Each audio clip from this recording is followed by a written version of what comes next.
GearNetwork.com. This is a Gear Network production.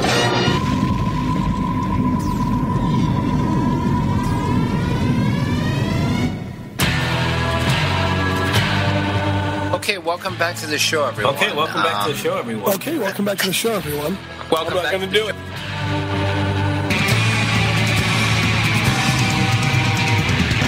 You're listening to Misguided Musings on the Gear Network. And Tom sends me $6.66, but Tom's $6.66 came with a fun little note that said, "For anal sexes." You know, they can finally get to work on the biopic, which has to be titled "From Dildos to Bullet Holes." Died in Oregon Trail 2. Jesus Christ. They tried to cross the river. That was their mistake. So you know what makes me say, fuck it? Apple picking. Every fucking year, people pile into their cars with their kids, their snotty, bratty kids. You're listening to a new episode of Misguided Musings here on the Gear Network. Here's your host, Jordan Oster. All right, everyone, and welcome to episode number 10 of Misguided Musings. This is our verbal confetti episode that we promised you. Going to be a very quick episode. I am your host, Jordan. I am joined by Jesse and Matt. Tom is unable to be with us for the second episode in a row. It feels a little like sad. I don't know. He overdosed on Viagra. Remember we said that happened to him? That's what happened. He didn't want anybody to know, but he's in the hospital right now. Getting blood drained from. To avoid long-term injury, seek immediate medical help for an erection lasting more than 4 hours. He's going to be on the DL for the next week. So. Yeah, I heard that. What a terrible way to spend Valentine's weekend.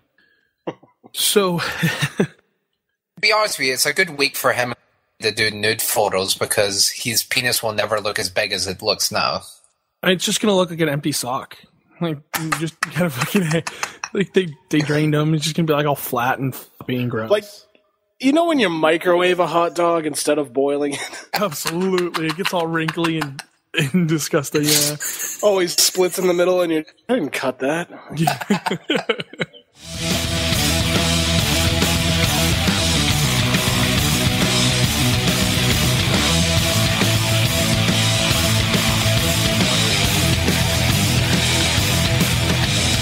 Let's do a quick recap from our last episode. We promised you verbal confetti, and we will deliver, I hope, on this episode. So, since we last spoke, Donald Trump lost Iowa to Ted Cruz, so that's a fucking shame, because neither of them should be in the top two. No. Ted Cruz looks like Slimer before he died. Yeah, Ted Cruz does look like Slimer before he died. I imagine that Ted Cruz probably sits there and he deep throats packages of hot dogs pretending it's the New York. I had to steal something from Family Guy. Have a very hot dog heavy episode. Yeah, clearly. We've already started off that way. See, when you just look at Ted Cruz's face, you're like, you wear women's underwear, and he's just like, absolutely. He gives you that smarmy little smile, or you're like, oh, yep, he totally does. He smirks. Can I say that I hate Marco Rubio just because his name sounds like someone who doesn't know how to rhyme? How could you hate a robot, though? You know what's funny is Marco Rubio looks like he would wear women's lipstick, like, in the privacy of his own home. He just puts it on and, like, tucks it in between his legs. And he's like, this is what being a Democrat feels like. Bernie Sanders and Hillary tied. Bernie sandwiches. Virtually in Iowa. So that was an interesting little outcome. They said it was going to be close, but nobody expected, like, 49.8 to 49 points. Most recently, we have the results from New Hampshire. Bernie Sanders wins New Hampshire by like 22%. He fucking blew Hillary right out of the water. Trump wins New Hampshire, but a surprising second was John Kasich, who I actually thought had fallen asleep. But sure enough, there he was on the stage on the last debate, actually talking and breathing. It was really weird. Him and Ben Carson. Ben Carson was awake for the most part. Don't you think people saw John Kasich and it was like the religious group that was like, oh, that's Jim Bob from the Duggars. I'm going to vote for him. No, because, Jim Bob from the Duggars got all of his votes in Iowa. So all the evangelicals voted for Ted Cruz there. New Hampshire is a very secular state. Did you know that New Hampshire is ranked like the 7th most secular state in the Union. I did not know that. Yeah, Massachusetts was actually 9th, so it's even more so in New Hampshire because Massachusetts does have a huge Catholic population. What I loved was that Bernie Sanders is the first Jewish candidate ever to win a primary. He's also had the biggest margin of victory since JFK in any Democratic primary. Very, very cool stuff that you hear about Bernie Sanders. And his speech was all moving towards the future. You know, we're going to take this and build on the momentum, and everyone's joining the revolution. Meanwhile, like Hillary's speech was like, I need to do better. I need to do this. I need to do that. I'm going to do this. I'm going to do that. And a lot of people actually really didn't respond well to her. He raised something like $5 million in a half an hour after his win. And it's all from people like you and me who were like, ah, cool, fucking Bernie Sanders. My grandpa's awesome. You know, I cannot give him any money.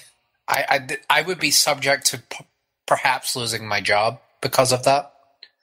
Because I would have to disclose it. You don't have to. I do work for a bank, dude, and they do not like him.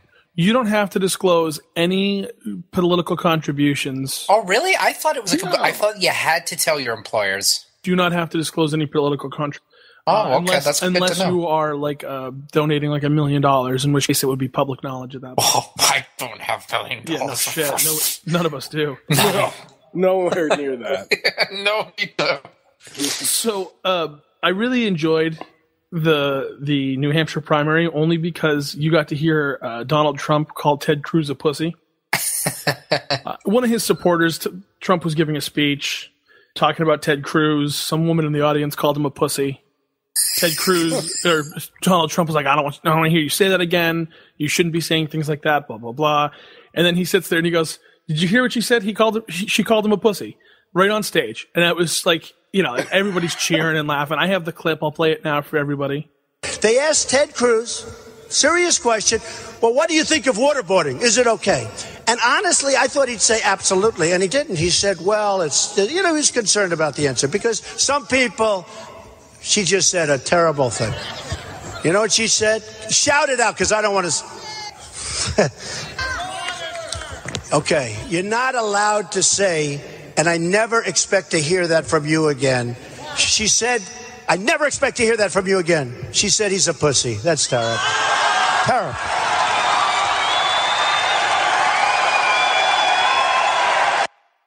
So that's pretty funny. I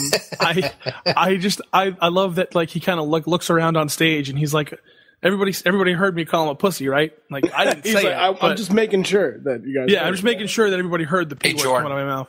I have a great clip, and I promise it'll be 15 seconds. It's one of the guys who ran from like an independent party. I don't know what party he ran. His name was Vermin Supreme, and he trolled Ted Cruz. Yeah, I heard about this, and he came in fourth. Yeah, go ahead and play it. Ted Cruz, do you agree that the waterboarding water should be fluoridated?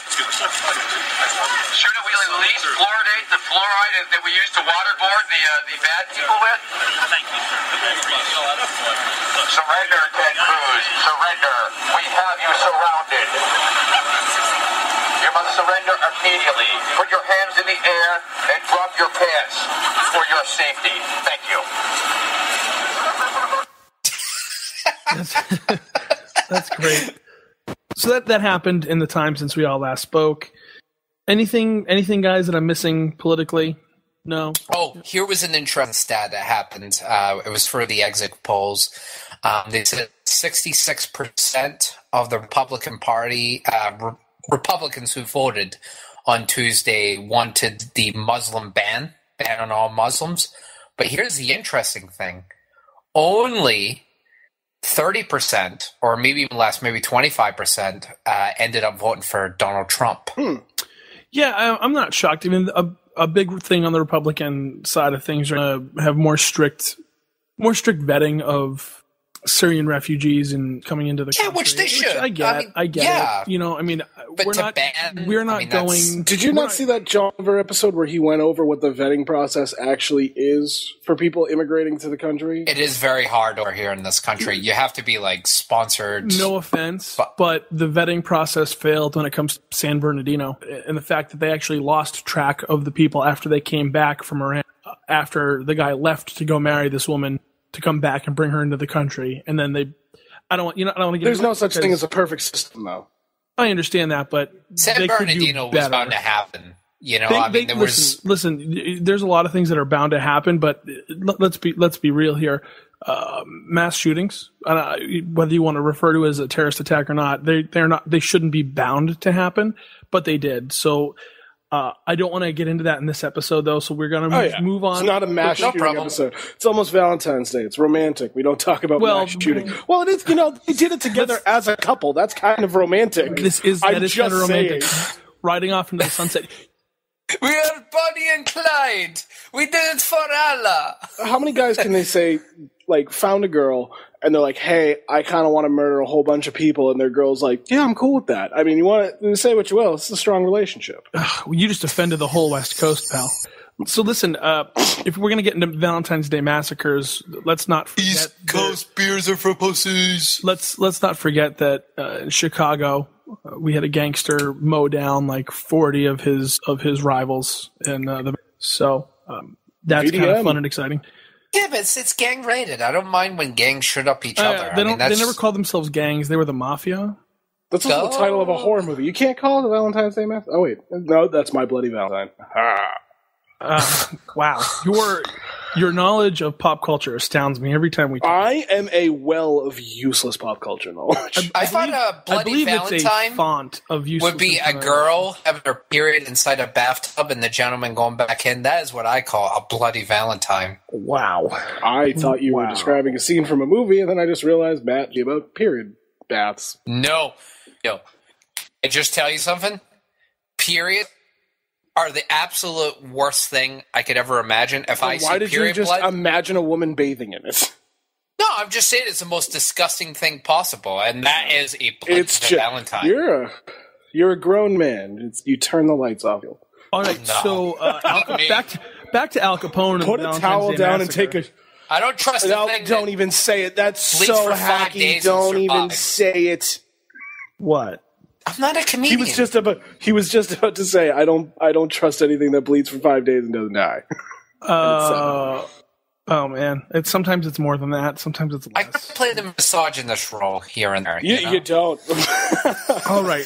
So I'm glad that this has gone off the rails. All right, we know this is enough for current events because I can't picture how much better this episode is going to get, and by better I mean worse.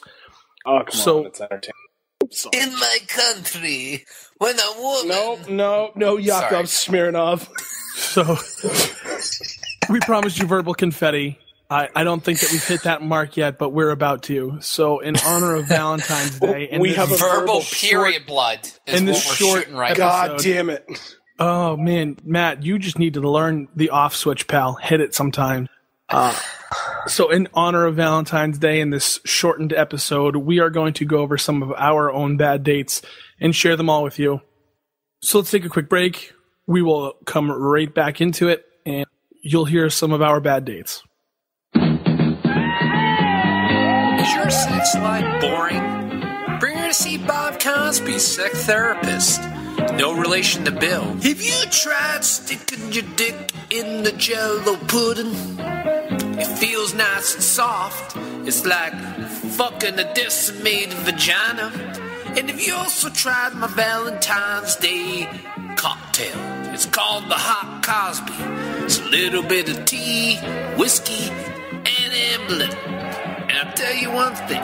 She's up there sleepwalking. You know what that means? It's consensual.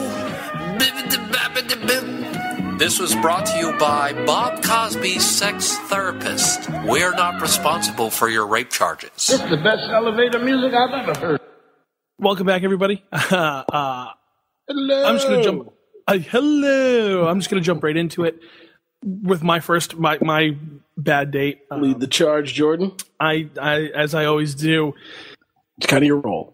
A little bit of backstory. I met this girl in one of my classes in college. She, beautiful girl, was going to school to be a criminal justice major. Went shooting, talking about shooting guns and whatnot. And that's obviously a big thing for me. I've always had an interest. So I found that very attractive. And finally I talked to her enough where I was like, oh, you know what? I want to go on a date with this girl. So we go out and we go to a piano bar, which she'd never been to before, and had a great time. Ordered a couple drinks, had a nice dinner, and we went to a movie. Went and saw, God only knows what it was. I think it was Saw. It was like a good date. It was like a nice horror movie. It was. She was all about it. So it was cool by me. I love horror movies. It's a good date. It's the appeal factor, and I'm like, oh man, a chick who likes horror films. That's awesome. Yeah. We finish up our date, and I'm driving her back to the campus, and I get out of the car, I walk her back to her door, and as we're walking back, she looks at me. She goes, "Well, I want to talk to you about something." And I'm like, "Okay, that's fine. Sure, what's going on?" She's like, "Well, my parents are really religious," and I'm like, "Oh." Or, she said, "I'm really religious. My family's really religious." I said, "Well, oh, all right. Well, that's fine." And so my mind obviously goes to she. I'm like, "All right, fine. I can deal with that. We can do hand stuff." And hand stuff will work fine. So, and she's like, "So," I'm like, "No, don't worry about it. My parents are religious. I get it. No big deal." And she's like, "Oh, so then you don't mind coming to church with me?" And I was like, wait, what? She's like, "Yeah, if we're going to continue to date, I need you to go to church with me." This is our second date. And I was like, church? No, nope.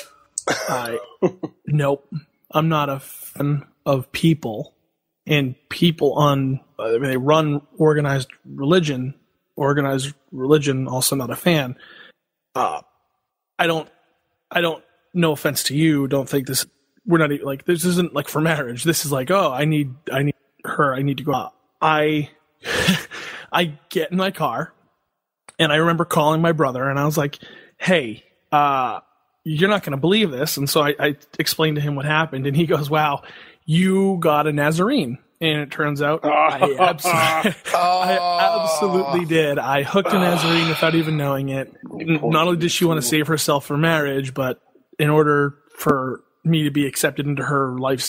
So I vowed that I would never do that again and make that decision. And then a few years later, got married in a Catholic church and told my wife that she could bring our kids there if she wanted to, but I won't be going. And that's where we are now. So my bad date ended with finding out that I had to go to church with a girl if I wanted to continue just to date her. That's well, Jordan, do take this stat that you're 6 times more likely to receive a blowjob and 3 times more likely to get anal, but you're also 3 times more likely to receive a venereal disease from a religious person. So I think you dodged a bullet there. I'm just going to go ahead and say, like, I mean, I was okay with just the idea of hand stuff, but as soon as she said we had to go to church, there's no amount of hand stuff in the world that's going to keep. Yeah. Same here. I mean, she didn't even offer to give me roadhead when we were on the way back from the movie theater. I knew something was wrong on the second date when I that roadhead. Fucking bitch took her out for a nice meal, took her to go see Saw. Don't you think she would get hot and heavy with all the violence there? And she wouldn't fucking give you roadhead. That fucking cunt. That religious, pious cunt. That's pretty much actually went through my head on the way home. So yeah, you nailed it. Who wants to go next? Jordan, I think I dated the opposite of you when I dated a man for about 2 years who had no qualms. Oh, God. But also, her family was religious, and I needed to go to church. And unlike Jordan, who has strong views, and unlike Jordan's date, she did not have any qualms about anything beyond hand stuff. She was very, very forthcoming. And yeah, you'll be surprised at how easily I went to church for several weeks to a religion that wasn't mine. Because I was like, afterwards, I'm taking out all this wholesome activity on your daughter. It's because I have an idea. I'm just going to go ahead and say that we're not going to... Nope. I'm just going to go ahead and say that one of Matt's stats is absolutely correct for that one, too. Yeah. I'm pretty sure you have a pretty knowledgeable idea of who this person was, too. Yeah, no, I absolutely do. I know exactly who it was. But some namesake. Well, that's unnecessary. You dodged a bullet there, pal. We'll say that. Okay, well, awkward date. Yep, so your awkward date. I actually reconnected with a few years later, and we were doing our thing, and we decided to go to my coworker was having a cookout at his house. So I went there, and it's a family business. So he had like all of his family was at his house. So I went with the girlfriend, and he has his medical card, and he likes his own brownies, but he also makes them in. Now I'm a seasoned vet. When I waited till I was 18, I was Captain Anti-Drug, and I had one bad breakup, and I was just like, I love weed now. So you could say that these aren't rookie cookies. No, they are not rookies. And he gave everybody like a huge, like handing it out to his family. Everyone was cool with it. They're like, oh, it's just a brownie. And you'd be amazed at how many people over the age of 50 will be willing to eat a pot brownie because it's not smoking. They just look at it differently. So everyone's doing that, and he's like, be careful because like they are strong. Eat like maybe half of it. And I told her like, be very, very careful. And I look away for like 2 seconds, and I turn around, and I was like, did you just eat that whole fucking brownie? And she did, which is not good. I was like, oh, I warned you. And literally about half an hour later, I start looking around the party as people start passing out in their chairs. One person's like, I just got to go upstairs. And people are like, where'd that person go? And she was unconscious on the couch. Like, it ended the barbecue. And of course, my date, not being used to being high at all, because she didn't even smoke, is now like half passing out, and like she has that look of confusion, like what's happening to my body. And I'm like, I just Bill Cosby? Am I gonna die? And I can't chastise her by being like, I told you not to eat the whole brownie, because she's now like freaking out. So I had to get a cab because she was like, I just want to go home. So I had to pay for like an $80 cab from Woburn, Massachusetts, all the way back to Brighton, Massachusetts. Oh God, man, that's so painful. Why didn't you I ate the whole brownie, and I'm the one who's fucking walking her to the cab. I'm like, she's like, how are you doing? I'm like, I'm fine because I'm not a rookie and I can handle my shit. That's why I told you not to eat the whole brownie. Save the other half. I would have eaten that on top of my brownie. It's still been fun. Man. But yeah, that ended the night, and then we got home, and then she was pissed and just went to bed. Never get somebody more high than they want to be, because they will be upset. You know, I don't understand. I mean, she should have been happy. I don't get it. She should have just been happy. There's a big difference, Jordan, between smoking weed and eating it. If you eat too much, you remember a few years ago, there was that cop that took brownies out of the evidence locker. Him and his wife ate it, and then he called 911 on himself because he thought they were dying. Well, no, he thought they were dead. He was like, me and my wife are dead. Not even dying. He thought he was calling 911 from beyond the grave. I'm going to see if I can find that 911 call and input it towards the end of the episode. I want to find the audio of that and put that in the end of the episode. So no, that's great. I mean, you should have just got her drunk instead. Yeah, probably would have got late. Although pot does make your sections down below very sensitive. It does make sex better. Yeah, drug just makes you more tolerant and quicker. No, yeah, drunk is the worst for sex. Oh my God, it's terrible. You know what's funny is it has the opposite effect on me. What? Oh, Drunk? really? You get Absolutely. really throbbing? Do you get very horny when you're drunk? Because I don't. What do you drink, Jordan? What's your alcohol of choice? Scotch, whiskey, or bourbon. Typically. He likes bourbon. So you've never experienced whiskey dick? No, never. In fact, if anything, it's just I don't know if it like I never relaxes remember me, but having it makes sex it go when I'm longer. drunk. No, it totally makes it go longer. Oh wow.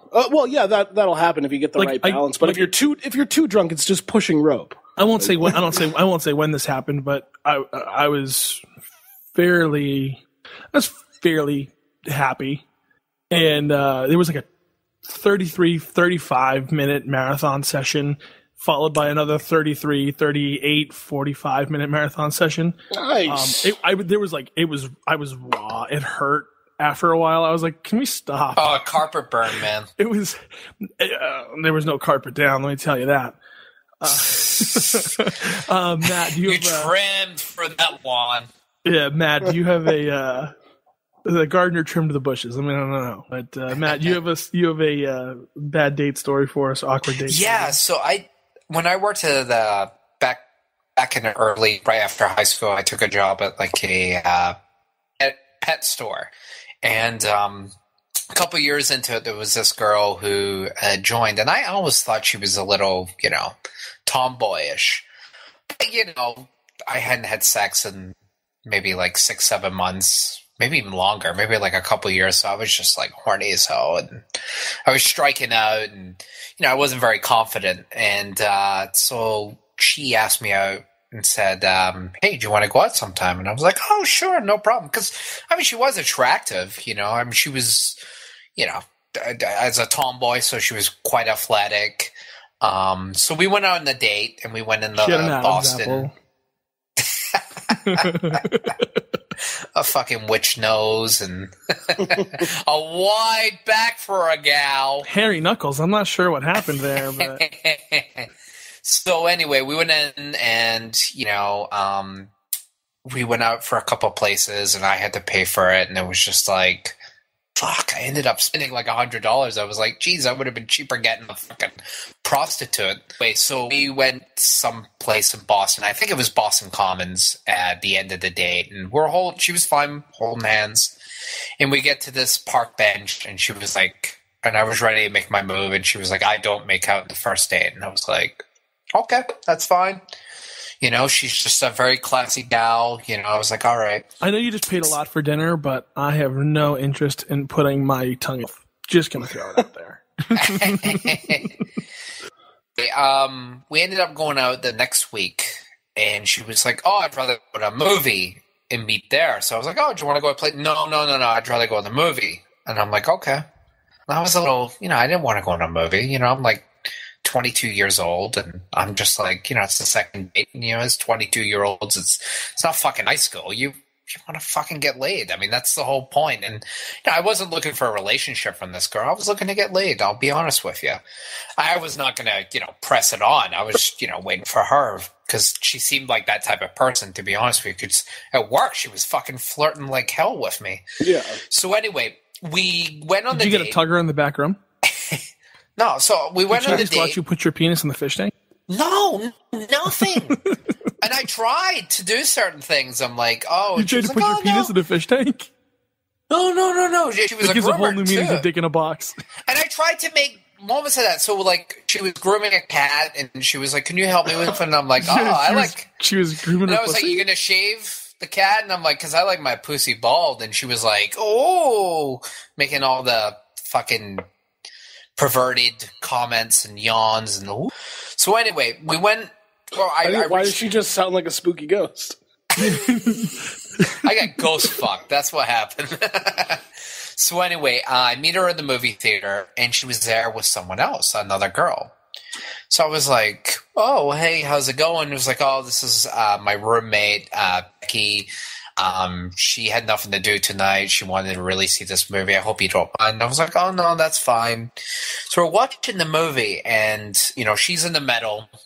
I'm on the right side. Her roommate's on the left. So, the movie starts, and I kind of like, I try to be romantic, and I try to put my hand around her, like, arm, and she's just, like, being very, like, I don't know, just very cement, like, no, dismissive, don't touch me like that. And I was like, okay, she doesn't want to show PDA. So as the movie goes on a little bit later, I kind of put my arm around her, and I think she was okay with that. And all of a sudden, her friend just gets up and just goes, "I can't believe this," and starts walking out the cinema. What the? And this was like a little bit later in the movie. This is where Matt gets his attraction to Ellen DeGeneres, I think. Oh no! And she was just like, "Yeah, well, she's having emotional issues right now." And I was like, "Okay, all right." So as the movie ended, we get out there, and she looks at her phone, and she was like, "I'm really, really sorry, Matt. Like, I need to go home." And I'm like, "Okay." And I'm like, "Yeah, like, my roommate really wants to go home." And I'm like, "All right, I mean, are you sure?" I mean, like, I didn't have a license at the time, but, we're in Boston anyway. I'm like, well, I mean, we could go out. And she was like, no, I have to go home with her right now. I'm like, all right. So I was like, fuck, because I really liked her, and I wanted to fucking get laid. So next day I go to work, and she comes up to me, and she says, "Matt, I need to talk with you." And I'm like, okay. So she starts talking. She said, "Listen, I really enjoyed your company, and I think you're thinking in another way. I'm just kind of, looking more for a friendship and whatever." And I said, "You're a lesbian, right?" And she was like, "Well, I'm not." And I'm like, you're going out with your roommate and you wanted to see, for your parents. I completely understand. And she was like, well, yeah, and maybe, I'm bisexual and I just want to see. And I was like, oh, I'm kind of into that. That's cool. And she was just like, the fact that you just said that, no, wait. So she just fucking dropped everything and said no. And every time I tried to reach out to her, she, didn't want, because I saw it as a kind of way, because her roommate was actually hotter than what she was. I mean, this wasn't your, butch lesbian. I mean, her roommate was, fucking stunning. I mean, she seemed like a psychopath, too. She was, really weird, and she was kind of like one of those, emo chicks, but she was, gorgeous looking. So, the whole time when I went home, I was thinking, oh, yeah, there's definitely something between those two, and, I better keep in here, but no, and lo and behold, I think she ended up leaving the company a month before I did, and I heard they were a couple and whatever. But yeah, that was my shameful date. You were basically just the facilitator for their exactly. date. You weren't even on a date. You were just the chaperone for theirs. And I did not fucking see it, I even know all the signs were there. She was very athletic. She was kind of butchy, but then she went on the date and she fucking put makeup on and she looked very good looking and I was fucking on it. But I don't know. I just, it was frustrating as hell, because I hadn't been laid in a year and, it was my first time witnessing something like that. Yeah. So, hence my attraction to Ellen DeGeneres, I guess. It all stemmed from that one night. Matt's always liked the handsome women, I guess. Strong chins. It's very important in a relationship. So those are our awkward dates. Listen, I know there's I don't know, maybe 50 plus listeners out there on Spreaker at any given time. Give us some of your dates, sharing with us, send them to us in a, I'm sure people have better. There's got to be bad dates out there that are better than ours. Yeah. I mean, I'm sure there's probably also a bunch out there that are just as bad as my awkward date was, and probably equally as bad or just as bad as Jesse's was. But, if anybody wants to send us out any of those, you can find us on Facebook at www.facebook.com. Oh my God. /misguided musings. It would be great if someone sends us a really good bad date. We should read it on the next episode. Yeah, the best bad date we will read if somebody sends us a really, really good one, just in case anybody actually wants to do that. But you can also find us on Twitter at Musing Podcast. I am at J_K_Oster. Jesse's at African J, H African J, and Matt is at An Eclectic Taste. Or you could just search for Bill Castle. It pops up either way. I still never understand. I didn't even know that. Yes, it does. You can search for people and search by username. Jesse, anything show-wise you want to promote, Bell? No. Fair enough. That's cool. All right, well, folks, thank you for joining us. Hopefully this was verbal confetti enough. Well, wait a minute, Jesse, don't you want to recommend Deadpool? Yes, I absolutely want to recommend Deadpool. I saw it last night. It was fucking awesome. Valentine's Day. Take your date to Deadpool. It's You'll get laid. You will. The women love the Deadpool. Yeah, just Deadpool does have a huge female following. And by the way, as cute as Ryan Reynolds is, he looks fucking hideous in this movie, so you have an even better chance of getting laid. So Matt has some awesome masturbatory highlights for later on. Awesome. Great. Matt, thank you for stopping by tonight. Jesse, thank you for stopping by. As promised, we're going to leave you now with the recording of the 911 call from the cop who thought he and his wife overdosed on pot brownies. Ladies and gentlemen, have a happy Valentine's Day, and we'll talk to you in a couple weeks. Dearborn Heights Emergency? Yeah, can you please send rescue to... I think I'm having an overdose at his store with my wife. Okay, you and your wife? Yes. Overdose of what? Marijuana, but I don't know if it had something in it. Okay. Can you please send rescue? Okay, how old are you? I'm 29 years old, and my wife is 26. Please come. 26? Yes, please. Have you guys been drinking also? What? Have you guys been drinking today too? No, that's it. No, and is there any weapons in the house? No. Please come. Okay, we're on our way. Do you guys have fever or anything? No, I think we're dying. Okay, how much did you guys have? I don't know. We made brownies, and I think we're dead. I really do. Okay, how much did you put in the brownies? I don't know. Was it a bag? Who made the brownies? My wife and I did. Cuba, come here. Okay, get her. She's on the living room ground right now. Is she breathing? She's barely breathing. Is she awake? I think so. Yeah. Okay, can you look? Pardon? Can you look? Yeah, I could feel her. She's laying right down in front of me. Time is going by really, really, really, really slow. Okay, well, I'm on the phone with you, and do you know how much of it you bought and put in the brownies? Pardon? How much did you buy? Just please send rescue. They're on the way, but I'm trying to figure out how much you bought and put into the brownies, sir. Probably like a quarter ounce total. A quarter ounce total into the brownies? Did you guys eat all the brownies? Yeah, we did. Okay. And you ate all of them. But how many? Was it a big batch, a little batch? It was a quarter ounce. Okay, but brownie-wise, how many pieces do you guys think you guys had? I don't know. I probably had like a small chunk. Please come. What time is it? It's 9:37. When did you guys last eat the brownies? Probably like an hour and a half ago. Okay, is your wife still breathing? Yeah, she is. She's kneeling down in front of me. Okay. I know. We have to wait. Okay, and is she Stacy Sanchez? Yes. What's your name? My name is Edward. You're Edward Sanchez? Okay. And did you guys have any other sort of drugs you know of? Pardon? Did you guys do anything else today besides marijuana? No, that's it. But I don't know what was it. The marijuana could have been. There could have been something in the marijuana. Okay. Are you guys on any sort of prescription pills? You guys take any sort of other medication? No, I don't. My wife takes Vicodin though. And did she take any today? No, I don't think so. Okay. Where's the Vicodin? The Vicodin is I don't. It's in our medicine cabinet. Okay, but how many does she take it on a regular basis? Yeah. How many does she take on a regular basis? 2, 4, 8? I don't know, like 5 a day. Please come. She takes about 5 a day? Yeah.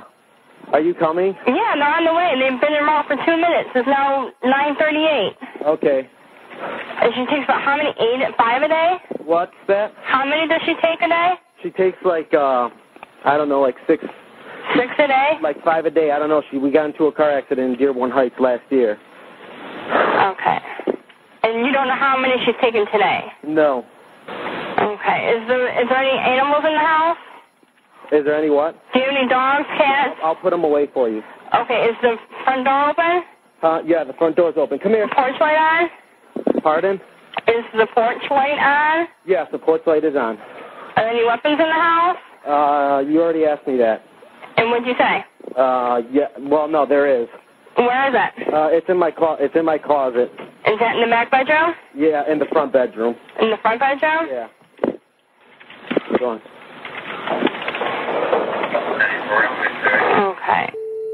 Okay. Come on, Ginger. Where's FD at right now? They're on the way, sir. Do you guys do this on a regular basis? No, this is the first time we've ever done it. And you've never done marijuana before? Yeah, I have. You have, and you've never had this reaction to it before? No, ever. What's the score in the Red Wings game? What? What's the score in the Red Wings game? I've got no clue. I don't watch the Red Wings. Oh, okay. I just want to make sure this isn't some type of, hallucination that I'm having. Oh, why? What does the score say? 3-3. What channel is it on? Channel 2. It's 2-2. Huh? It's 2-2. Okay. Please tell your officers they just passed me. Okay, they just passed you? Yeah. Okay, but you're... Okay, well, we'll let them know, okay? Go outside and flag them down, okay? Okay, my mother-in-law just got here, too. Okay. Okay? Alrighty. Bye-bye. Bye. The preceding presentation has been brought to you by the Gear Network. Hey, Don, how's it going? Living the dream. I'm actually just getting ready to do this commercial. Oh, you mean the commercial where I tell our listeners to tune into Gear Network every week to listen to our show, Get Ready America? That one? Yeah, John, that's the one. They can also listen to us talk about news, sports, whatever's on our minds, that. And a little of what's on our listeners' minds, but they're just too nice to say it. Well, that, Dawn, is a real humdinger. Humdinger. Come join us this and every week for Get Ready America exclusively on the Gear Radio Network. And the Gear Network app. Ladies and gentlemen, I am Ryan Wolf. It's Mr. Perez. And I have a question for you, Perez. What's your question? Do you like to listen to people talk about sports? No. Of course I like sports and listening to people talk about sports. Well, guess what? I have the perfect solution for you. Solution for me? There's a podcast on this very network. This network? Every single week you can hear it. Really? New content, latest and breaking news. We talk about baseball, football, hockey, basketball, soccer, UFC, whatever you want to talk about. So sports in general. They talk about sports in general. You got it. I like it. You know the dictionary. I like it. Very proud of you. Thank you. I must say, tune in. We are better live than dead. You're not. Every single week. You're not going to want to miss it. Exclusively here on the Gear Radio Network.